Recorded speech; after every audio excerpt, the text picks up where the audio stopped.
Et Kiku One Piece Player, bonjour et bienvenue sur You Card Game. Merci d'être présent avec moi pour un nouveau deck profil. Et aujourd'hui, je vais vous parler du Doflamingo au P04.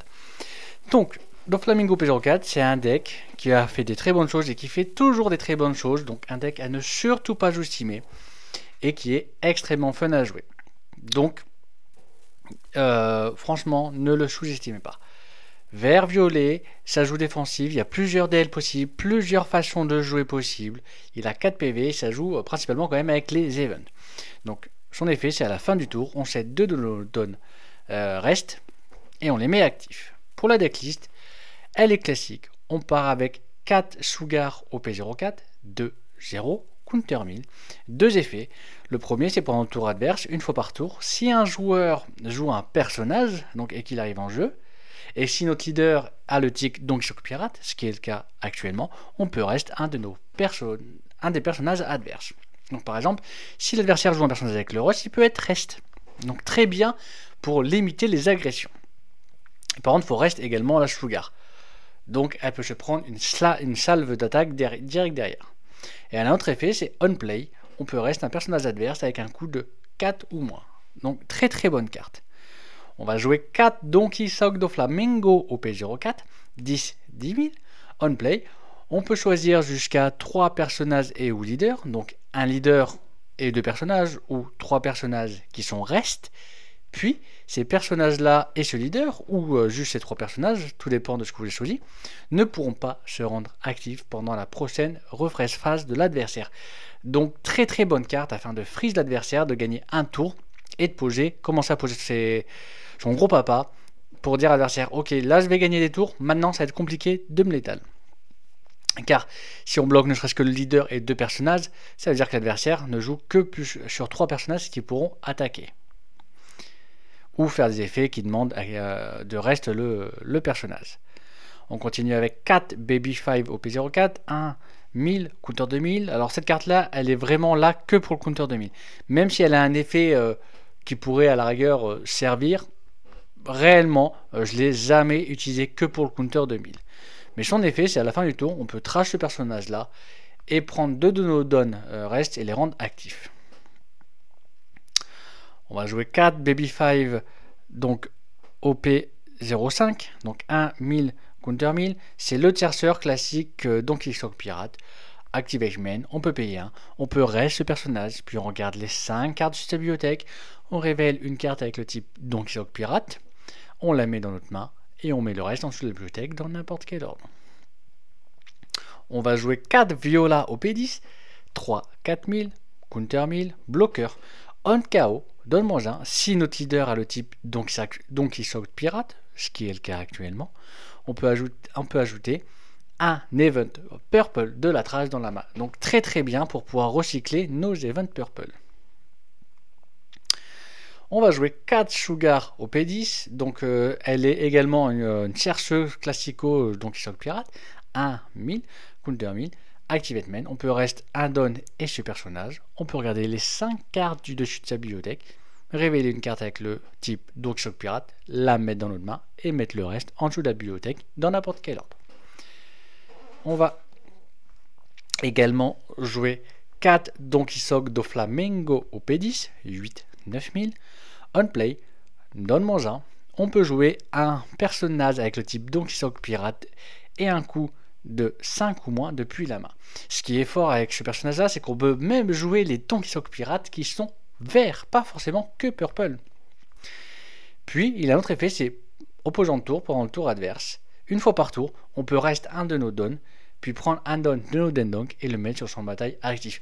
En gros, ça va permettre, surtout avec l'effet du Dofi, de faire que le don moins qu'on a perdu, et ben on va le récupérer sur ce tour-ci. Donc pour repasser à 10 dons le tour d'après. On va jouer 4 Donkey Shock Rosinante au P10, donc 5 6000, counter 1000. On play, on peut trace un event de sa main, et puis si on fait ça, on draw 2 cartes. Donc parfait pour refaire une main. À la fin du tour, si on a au minimum 7 dons sur le champ de bataille, on peut set 2 de nos dons et les rendre actifs. Grâce à l'effet du leader, ça veut dire qu'à la fin du tour, si on a le Rosinante on board, on peut set 4 dons actif. On continue avec 4 Baby 5 au P10, 3000, Counter 2000. On play, on peut discard une carte de sa main. Puis si notre leader est le type Don Quichotte Pirate, on peut ajouter un don de notre don de deck et le mettre sur le champ de bataille actif. Donc très bonne carte, en plus un Counter 2000, c'est une défense. Donc 4 Off-White EB01, Counter. On peut faire que un de notre leaders ou personnages gagne plus 4000 de puissance durant cette bataille. Puis on peut regarder les 3 cartes de la bibliothèque, on peut révéler une carte avec le type Don Quichotte Pirate, la mettre dans la main, et mettre le reste en dessous de la bibliothèque dans n'importe quel ordre. On continue avec 4 Spiderweb d'OP04. Donc très bonne carte qui met 4000 de puissance durant la bataille à un autre personnage ou un leader. Puis on peut set un de nos personnages actifs. Donc très très bien pour par exemple reset Sugar actif et l'empêcher de se prendre une prochaine frappe. C'est un exemple comme un autre. Et un trigger, on peut dire que notre leader gagne plus 2000 de puissance jusqu'à la fin du tour. Donc très très bonne carte. Ensuite on a 4 Hell of Judgment OP02. Donc c'est un event pour 2, Counter, donne-moi un. On peut mettre que 2 personnages ou leaders, donc on peut choisir soit 2 personnages, soit un personnage et le leader, gagne moins 3000 de puissance jusqu'à la fin du tour. Donc très très très bonne carte, surtout par exemple si on a des leaders ou des personnages qui attaquent plusieurs fois par tour. Donc ça permet réellement de bien réduire leur puissance et donc de prendre moins la foudre. Et le trigger, c'est que si l'opposant a 6 dons ou plus, donc il peut prendre un don, enfin il prend un don de son champ de bataille et il le remet dans son don deck. Et on finit avec 2 Birdcage OP05. Donc si notre leader est Don Quichotte do Flamingo, tous les personnages d'un coup de 5 ou moins ne peuvent pas se rendre actifs durant la refresh phase de chaque joueur. Ce qui fait que face au deck agressif qui joue que des personnages 4, 3, bah dès qu'ils ont attaqué une fois, ça va être compliqué pour eux afin de revenir. Et le deuxième effet, c'est qu'à la fin du tour, si on a 10 dons sur le champ de bataille, on KO tous les personnages restent de 5 ou moins. Puis on trace ce stage. Donc c'est une vrache pour vraiment défoncer tous les petits caractères et on va dire tous les decks sont très très agressifs. Donc voilà pour une DL. Alors il y a plusieurs DL possibles. Hein. Il y a des DL qui jouent plus film, des DL qui jouent plus. Je sais que j'en ai vu plus 3, etc. Ça dépend de ton point de vue. Moi j'adore ce type de DL avec on joue vraiment avec le Dofi Pirate. Donc comment il joue? Alors déjà c'est un deck, on le voit par rapport à j'en ai fait. Ce qu'il préfère c'est clairement Go Second. Hein. C'est un deck qui veut Go Second. Alors Go First il peut faire des choses mais ça va être beaucoup plus compliqué que le Go Second. On va commencer avec le T1, c'est le classique. On a soit une Baby 5, soit Sugar, c'est comme n'importe quel deck. Le truc qu'on fait T1, c'est on fait le chercheur. Alors si on est Go First, T1, un don, on va juste le jouer, on va pas faire l'effet. Mais si on est Go Second, on peut clairement faire l'effet. Et dans le pire des cas, si elle se fait attaquer par l'adversaire, c'est comme si en fait elle l'a joué en même temps en termes de bloqueur.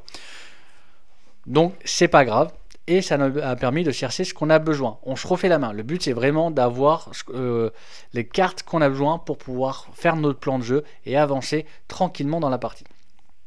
Ensuite on va arriver au T2. Donc les T2 c'est 3 ou 4 dons. Là 3 ou 4 dons à 3 dons. Si on T1, moi j'aime bien, c'est par exemple jouer la Baby 5 pour repasser en paire. Je veux absolument être en paire et donc passer à 4 dons.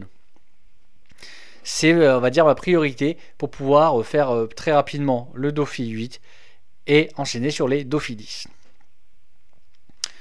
Et après, on peut faire une attaque à 6000. Enfin, d'abord une attaque à 6000, puis, on peut faire soit une attaque à 6000, soit tu fais une attaque à 5000, tu joues. Moi, je préfère d'abord faire une attaque à 5000, puis le jouer. En fait, c'est surtout les triggers. Moi, je me fie souvent des triggers.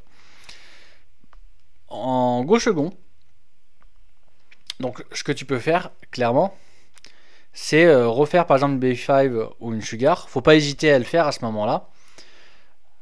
Ou alors tu peux commencer à préparer ta Viola. Alors tu peux aussi le faire first. Si vraiment tu vois que tu n'as pas B5, tu peux préparer ta Viola. Si tu es contre un deck agressif, t'hésites pas à jouer une Sugar. Franchement, moi contre des decks par exemple contre Dofi bleu, des low red purple, etc.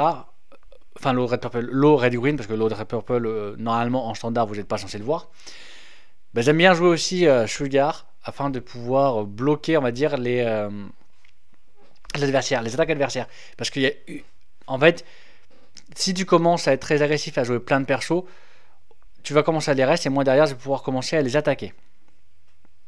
Et à faire en sorte que je prenne moins la foudre le tour d'après. En sachant que c'est aussi encore plus efficace face aux decks comme les Shandy PRB qui ont le rush. Parce qu'en fait, tu empêches clairement le rush.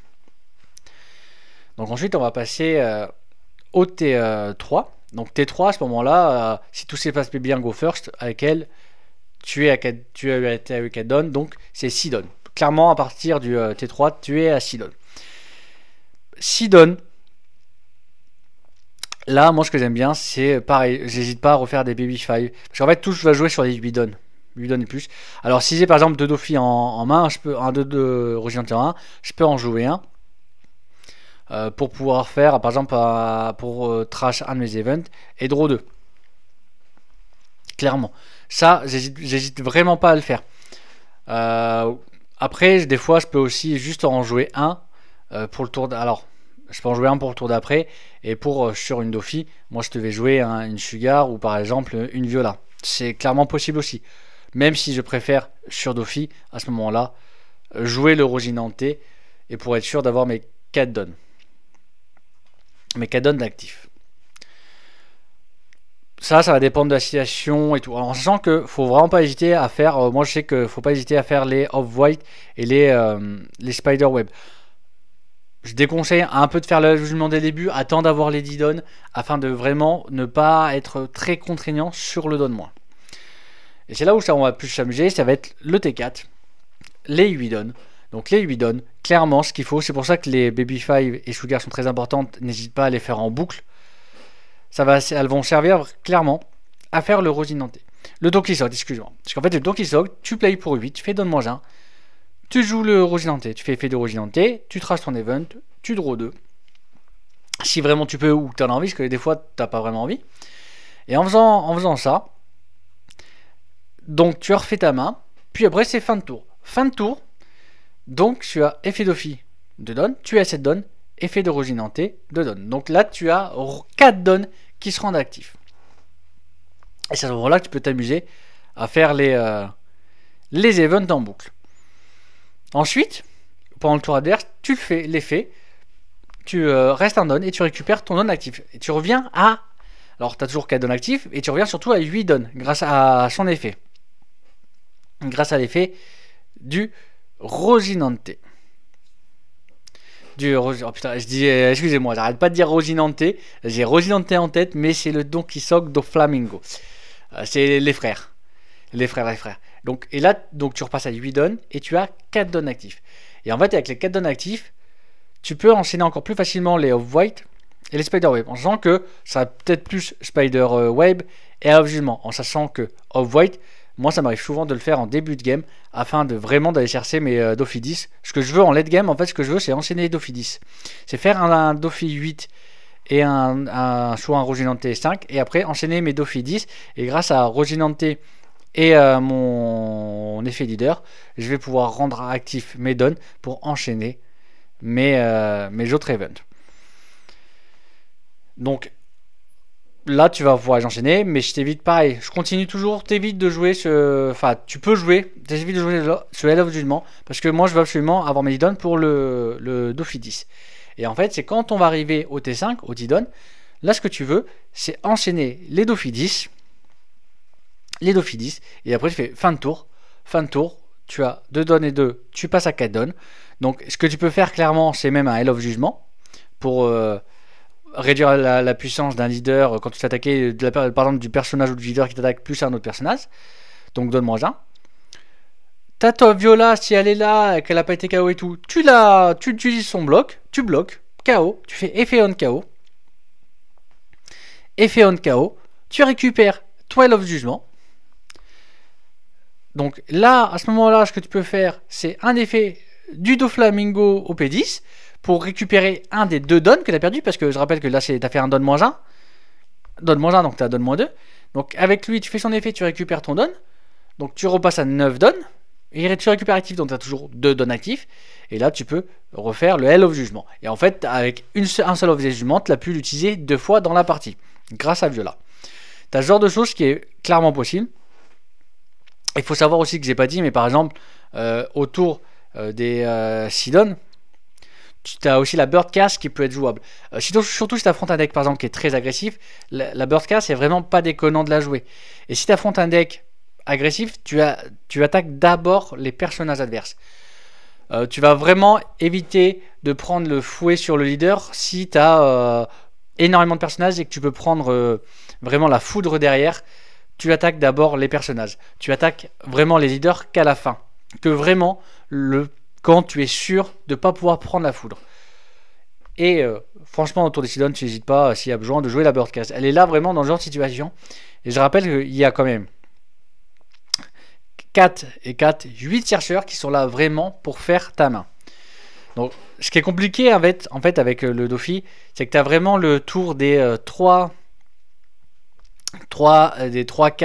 Sidon où tu n'as pas grand chose à faire. Clairement, hein, là tu es en mode qu'est-ce que je fais? J'ai pas grand chose, je peux pas flood le board, je peux pas. Donc c'est compliqué. Et c'est là en fait où tu vas vraiment jouer à donf, préparer tes violas ou par exemple tes baby 5, faire tes baby 5 ou tes sugar en boucle. Dans tous les cas, si l'adversaire n'a que par exemple des 5000 de puissance ou plus sur le board, tu fais l'effet.